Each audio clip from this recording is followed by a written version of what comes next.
Hey friends, welcome to the Taking Your Next Step podcast from Collegians for Christ. Through each episode, we will journey together focusing on becoming better followers of Jesus.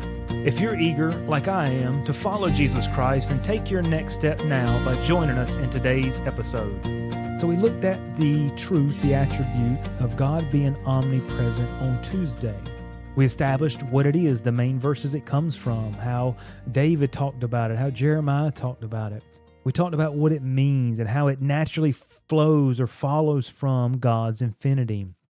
We said on today's episode, we're going to look at two objections that people bring up in relation to God's omnipresence. Then we're going to look at some practical application of what it means.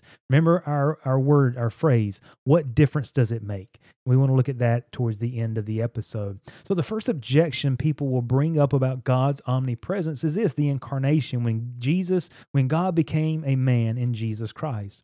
So it goes like this. When God became man in Jesus Christ, he was located in one place at one time. And as a result, therefore, he could not be omnipresent. So how do we answer this? So if God was limited to being in one place at one time in the person of Jesus Christ, then he cannot be omnipresent, and therefore our truth or our attribute of God's omnipresence fails. Well, let's think about this for a moment. We must remember this, that Jesus Christ had two natures. He had a divine nature, and he also had a human nature. We must not confuse the two. We can't diminish the divine and elevate the human. We can't elevate the human or elevate the divine and diminish the human. You see, we have to take them equally. Why? Because they're equal truths that are taught about the person of Jesus Christ. So it goes like this. Jesus Christ as God was everywhere at once in his divine nature, while Jesus Christ as man was in one place at one time. So what is true of one is not necessarily true of the other. So what's true of his divine nature is not necessarily true of his human nature. Does that mean he was limited? No, because he was still divine. He still possessed his full divine nature. You see, it was Jesus' divine nature. In Jesus' divine nature, he is infinite and uncreated. We understand that truth. But in his human nature, he is finite and created. He was finite and created. You see, the humanity of Jesus in no way diminishes the divine nature and the attributes that come from the divine nature. Jesus was both man and God. He was the God-man, and the human nature does not diminish the divine, nor does the divine diminish the human nature. We can't confuse the two. Then secondly, what we would say is the immediacy of God's presence. So the idea is if God is everywhere present, then how is his presence manifested in particular places at particular times? Like it was on the Solomon's temple, like it was in the burning bush, but how God reveals himself in a special way. Also, people may ask this, why should we even ask God to be with us? You hear people pray, God, be with us. God, pour out your spirit. God, may your presence be felt in this place. You hear prayers like that, or you hear people talk like that. Well, if God is everywhere and present, then do we even need to talk like that? Let's think about that just for a moment. You see, God's present being very active in a specific location at a specific time does not mean he is not still present everywhere. So his presence being very active at Solomon's temple, being revealed at the Mount of Transfiguration, being revealed in the burning bush, being revealed, if you will, when we hear God speak. Just because his presence is very active in that specific location at a specific time does not mean he's still not present everywhere else. You see, the truth of God being omnipresent means he's everywhere and he's active everywhere, and he can act specially in certain places at certain times if he so desires. And we see that he does that. God's immanence is his presence being active in our lives in the world while he is omnipresent. We talked about immanence a few episodes back, and we stressed it's the truth that, God is present, but he's active.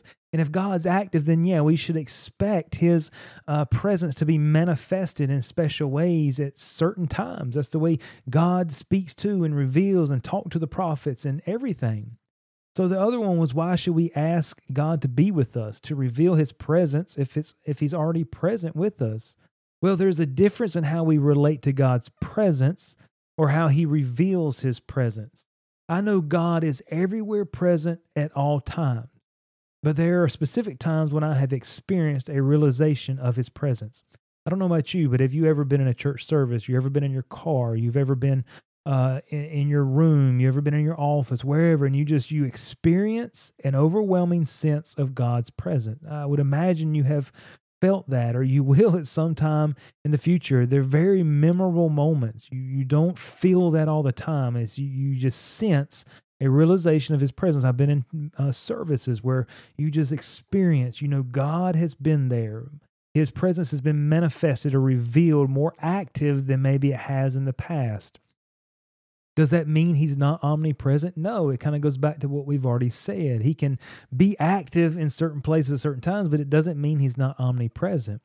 And so I believe this is what we mean when we're praying that God will reveal his presence or God will be with us. We still understand and hold to the truth that, God is everywhere. And maybe sometimes when we're praying this way, we need to be reminded as we're seeking, God, I don't hear you. I don't feel you. Where are you at?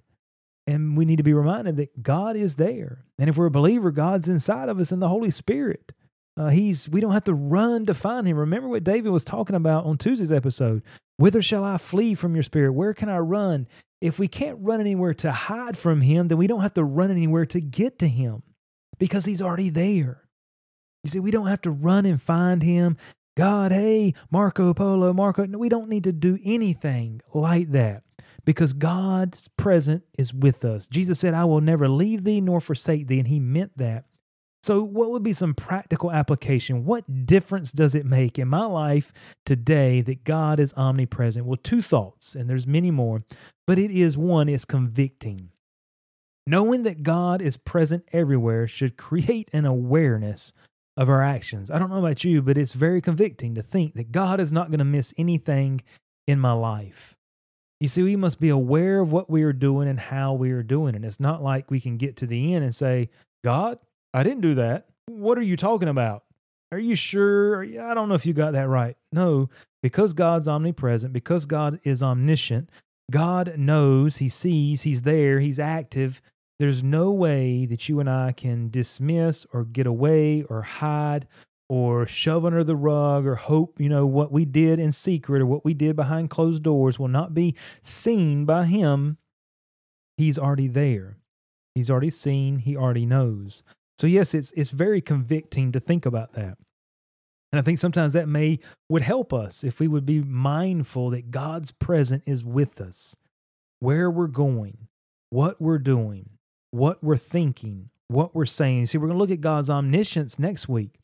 And when you tie God's omnipresent with his omniscience, man, it can get very convicting. And it should bring an awe of reverence and an awe of seriousness in how we live our lives.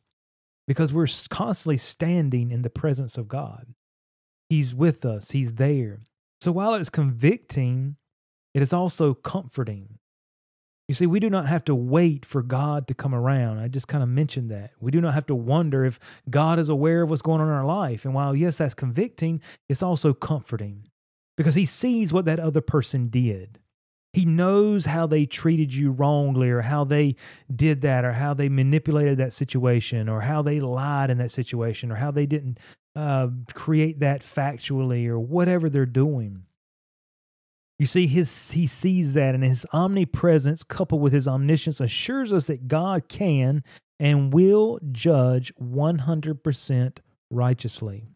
He said in Romans 12:19, Dearly beloved, avenge not yourselves, but rather give place unto wrath.